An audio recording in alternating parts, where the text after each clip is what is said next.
السلام علیکم جی، کیسے ہیں آپ سب؟ میں امید کرتا ہوں کہ آپ سب ٹھیک ہوں گے۔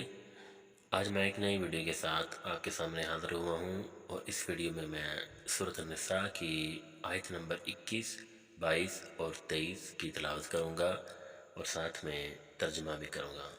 چلے جی ویڈیو کی جانب بڑھتے ہیں۔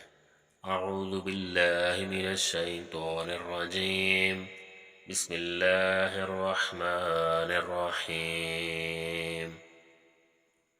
وَكَيْفَ تَأْخُذُونَهُ وَقَدْ أَفْضَىٰ بَعْضُكُمْ إِلَىٰ بَعْضٍ وَأَخَذْنَ مِنْكُم مِّيثَاقًا غَلِيظًا۔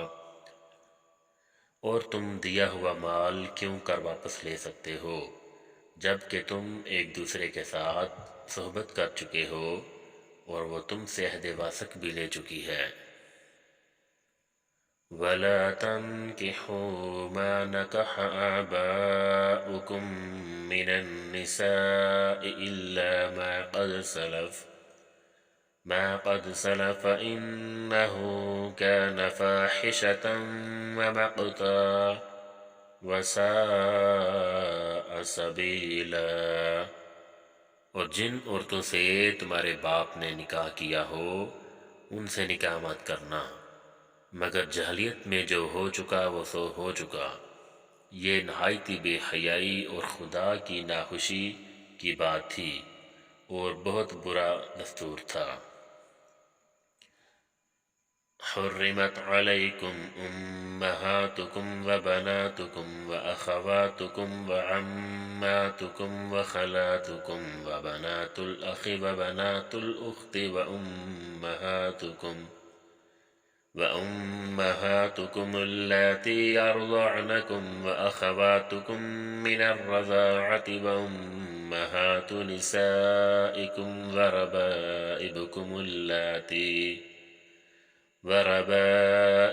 اللاتي في حجوركم من النسائكم اللاتي دخلتم بهن فإن لم تكونوا دخلتم بهن فلا جناح عليكم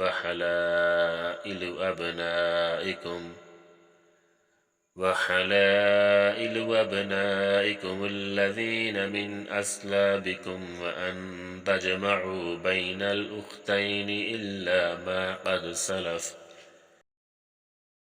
إن الله كان غفورا رحيما۔ تم پر تمہاری مائیں، بیٹیاں، بہنیں اور پھوپھیاں اور خالائیں اور بھتیجیاں اور بھانجیاں اور وہ مائیں جنہوں نے تم کو دودھ پلایا ہو، اور رضاعی بہنیں اور ساسیں حرام کر دی گئی ہیں، اور جن عورتوں سے تم مباشرت کر چکے ہو ان کی لڑکیاں جنہیں تم پرورش کرتے ہو، وہ بھی تم پر حرام ہیں۔ ہاں، اگر ان کے ساتھ تم نے مباشرت نہ کی ہو تو ان کی لڑکیوں کے ساتھ نکاح کر لینے میں تم پر کچھ گناہ نہیں، اور تمہارے سلبی بیٹوں کی عورتیں بھی اور 2 بہنوں کا اکٹھا کرنا بھی حرام ہے، مگر جو ہو چکا سو ہو چکا۔ بے شک خدا بخشنے والا اور رحم کرنے والا ہے۔ سبحان اللہ، جزاک اللہ۔